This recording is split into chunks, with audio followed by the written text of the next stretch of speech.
Breaking news.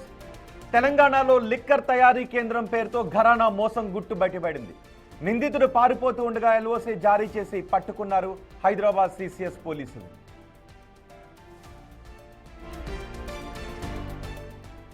Australia citizen అంటూ హైదరాబాద్లో పలువురు వ్యాపారులను బురిడి కొట్టించాడు అక్కల రామకృష్ణ ప్రసాద్.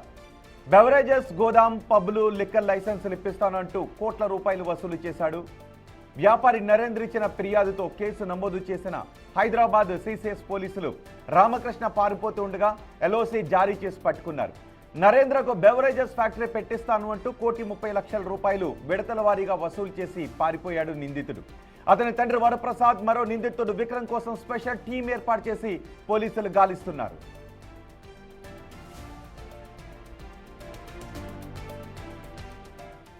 నిందితుడు ల్యాండ్ కొన్నాను అంటూ సొంత ఫ్లాట్ అంటూ వ్యాపారులను నమ్మించి నట్టేట ముంచేశాడు. రామకృష్ణపై ఆస్ట్రేలియాలో కూడా అనేక చీటింగ్ కేసులున్నాయి. ఆస్ట్రేలియాలో జైలు జీవితాన్ని కూడా గడిపాడు ఈ రామకృష్ణ చేతులు ఇంకెవరైనా మోసపోయి ఉంటే హైదరాబాద్ సిసిఎస్ పోలీసులను ఆశ్రయించాలి అంటూ ప్రకటన విడుదల చేశారు పోలీసులు. రామకృష్ణ విలాసవంతమైన జీవితానికి అలవాటు పడి వ్యాపారవేత్తలే టార్గెట్గా కోట్లాది రూపాయలు డబ్బులు వసూలు చేశాడు. Singapore, Malaysia, Thailand, Bengaluru, Mumbai ప్రాంతాల్లో వ్యాపారాల్లో పెట్టుబడులు పెట్టించి అధిక లాభాలు వస్తాయంటూ నమ్మిస్తూ ఉండేవాడు. బ్యాంక్ ఆఫ్ బరోడా నుంచి సైతం 4 కోట్ల రూపాయలు లోన్ తీసుకుని ఎగ్గొట్టాడు ఇప్పుడు మీరు చూస్తున్న ఈ రామకృష్ణ ప్రసాద్.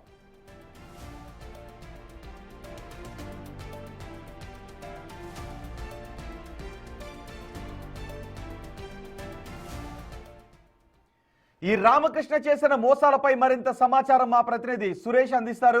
సురేష్, రామకృష్ణ మోసాలు ఎలా బయటకు వచ్చాయి? అంత ఈజీగా రామకృష్ణని నమ్మి అన్ని కోట్ల రూపాయలు ఎలా ఇచ్చారు? అంటే లిక్కర్ తయారీకి సంబంధించిన పరిశ్రమలను ఇప్పిస్తాను, పెట్టుబడులు పెట్టండి అని చెప్పేసి కూడా చాలా మంది వ్యాపారవేత్తలను రామకృష్ణ టార్గెట్గా చేసినట్టు తెలుస్తుంది. అతను ఆస్ట్రేలియాకు వెళ్ళి ఆస్ట్రేలియా కూడా అనేక ఇలాంటి చీటింగ్లు చేసి జైలుకు వెళ్ళి జైలు జీవితం గడిపొచ్చి నేను ఆస్ట్రేలియా సిటిజన్ అని చెప్పేసి కూడా హైదరాబాద్లో ఉన్నటువంటి వ్యాపారులను పరిచయం చేసుకొని ఆ తర్వాత ఒక్కొక్కరి దగ్గర నుంచి పెట్టుబడి పేరుతో కోట్ల రూపాయలు దండుకున్నట్టు సిసిఎస్కి ఫిర్యాదులు అందాయి. అయితే అందులో నరేందర్ అనే వ్యక్తి 1,30,00,000 రూపాయలు రామకృష్ణకు నేను చెల్లించాను, కానీ ఎలాంటి పెట్టుబడులు కానీ ఫ్యాక్టరీ కానీ ఏది ఇవ్వలేదు అని చెప్పేసి కూడా సిసిఎస్ పోలీసులకి ఫిర్యాదు చేయడం జరిగింది. ఆ ఫిర్యాదుతోనే రామకృష్ణ డొంక అంతా కూడా కదిలింది. అతను నరేందర్ ఒక్కడే కాదు, హైదరాబాద్లో అనేక మంది వ్యాపారవేత్తలను బురిడీ కొట్టించినట్టు సిసిఎస్ పోలీసుల దర్యాప్తులో తేలింది. ప్రస్తుతం రామకృష్ణను అరెస్ట్ చేసి రిమాండ్కి తరలించారు. ఆయన తండ్రి, ఇతనికి సహకరించిన మరో ఒక వ్యక్తి విక్రమ్ అనే వ్యక్తిని కూడా కోసం గాలిస్తున్నట్టు పోలీసులు చెప్తున్నారు. అయితే రామకృష్ణ ఎవరెవరిని టార్గెట్ చేశారు, ఈయన చేతిలో ఎవరెవరు మోసపోయారో వారందరూ కూడా సిసిఎస్ పోలీసులను ఆశ్రయించవచ్చు అని చెప్పేసి కూడా పోలీసులు తెలియజేయడం జరిగింది. అయితే పెట్టుబడులు పెద్ద పెద్ద కంపెనీల్లో కావచ్చు, వ్యాపార పరిశ్రమలో కావచ్చు, వీటన్నిటిలో పెట్టుబడి పెడితే అధిక లాభాలు వస్తాయి, నాకు ఎక్స్పీరియన్స్ ఉంది, నేను ఆస్ట్రేలియా సిటిజన్ కాబట్టి విదేశాలకు సంబంధించిన కంపెనీలు కూడా హైదరాబాద్లో ఉన్నాయంటూ కూడా ఆయన చాలా మంది దగ్గర డబ్బులు వసూలు చేసినట్టుగా ఆరోపణలు ఉన్నాయి. కాబట్టి అన్ని కోణాల్లో పోలీసులు ప్రస్తుతం దర్యాప్తు చేస్తున్నారు. అసలు రామకృష్ణ ఒక బ్యాంక్ ఆఫ్ బరోడాలో కూడా 4 కోట్ల రూపాయల రుణం తీసుకొని వాటిని కూడా ఎగ్గొట్టినట్టు పోలీసుల దర్యాప్తులో తేలింది. అంటే ఇంకా బాధితులు పెరిగే అవకాశం కనబడుతుంది. నరేందర్ ఒక్కడే కాదు, అనేక మందిని బురిడి కొట్టించినట్టు కూడా పోలీసులు అనుమానిస్తున్నారు. కాబట్టి నరేందర్ని రామకృష్ణని కస్టడీకి తీసుకొని విచారిస్తే ఇంకా మరిన్ని విషయాలు కూడా బయటకు వచ్చే అవకాశం కనబడుతుంది. ఎంతమంది బాధితులు ఉన్నారు, ఎంతమంది దగ్గర కోట్ల రూపాయలు వసూలు చేశాడనే దానికి సంబంధించిన సమాచారం కూడా పోలీసులు సేకరించే అవకాశం ఉంది. అయితే నరేందర్కి ఏదైతే 1,30,00,000 రూపాయలు కూడా విడతల వారిగా, అంటే ఒకసారి 30 లక్షలు, ఒకసారి 40 లక్షలు, ఒకసారి 90 లక్షలు, ఇట్లా అనేక సార్లు డబ్బులు తీసుకొని ఎంతసేపటికి చెప్తున్నాడు తప్ప పని కావట్లేదని చెప్పేసి అనుమానం రావడంతోనే నరేందర్ సిసిఎస్ పోలీసులకు ఫిర్యాదు చేశాడు. అసలు నరేందర్ కి రామకృష్ణ ఎలా పరిచయం అయ్యారు? ఆస్ట్రేలియాకు పారిపోయే ప్రయత్నం ఇంకెవరి హ్యాండ్స్ అయినా ఉన్నాయా? అధికారుల స్థాయిలో ఏమన్నా రామకృష్ణకి సహాయ సహకారాలు అందించారా? ఈ వివరాలు ఏమైనా బయటకు వస్తున్నాయా?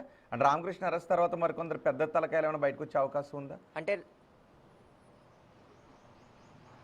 ఖచ్చితంగా. ఎందుకంటే రామకృష్ణ చాలా మందితో ఫోటోలు వీడియోలు దిగాడు. కొంతమంది ప్రముఖుల వ్యక్తులతో ఉన్నటువంటి ఫోటోలను కూడా చూపించి నాకు వీళ్ళందరితో పరిచయాలు ఉన్నాయి, నేను ఆస్ట్రేలియన్ సిటిజన్షిప్ ఉన్నటువంటి వ్యక్తిని కాబట్టి నాతో మీరు వ్యాపారం చేస్తే త్వరగా మీ పనులు అవుతాయి, అధిక లాభాలు కూడా వస్తాయి, ఎలాంటి క్లిష్టమైన పని అయినా నేను చేసి పెడతానని చెప్పేసి కూడా ఆ ఫోటోలు వీడియోలను అంటే రాజకీయ నాయకులు కావచ్చు, ప్రముఖ వ్యాపారులు కావచ్చు, వారందరితో కూడా ఫోటోలు దిగిన సందర్భానికి సంబంధించిన ఆ ఫోటోలు వీడియోలు చూయిస్తూ వీళ్ళందరినీ కూడా బురిడి కొట్టించినట్టు పోలీసులు గుర్తించారు. అంటే చాలా మంది ప్రభుత్వ అధికారులు కావచ్చు, ఇటు రాజకీయ నాయకులు, ప్రముఖ నాయకులు కావచ్చు, వారందరికి సంబంధించిన ఫోటోలు వీడియోలు అన్నిటిని కూడా తీసి వారికి చూయించి వారితో నాకు పరిచయాలు ఉన్నాయి, మీ పని ఈజీగా అవుతుందని చెప్పేసి కూడా డబ్బులు వసూలు చేశాడని చెప్పేసి బాధితులు చెప్తున్నారు. కాబట్టి ఇప్పుడు నరేందర్ కూడా ఒక ఫ్రెండ్ ద్వారా పరిచయం అయిపోయి తాను ఈ బేవరేజ్కి సంబంధించిన లిక్కర్ తయారీ పరిశ్రమను పెట్టించే ప్రయత్నం చేస్తాను నీకు అని చెప్పేసి కూడా నమ్మించడంతోనే ఆయన 1,30,00,000 రూపాయలు అందించానని చెప్పేసి కూడా ఆయన పోలీసులకు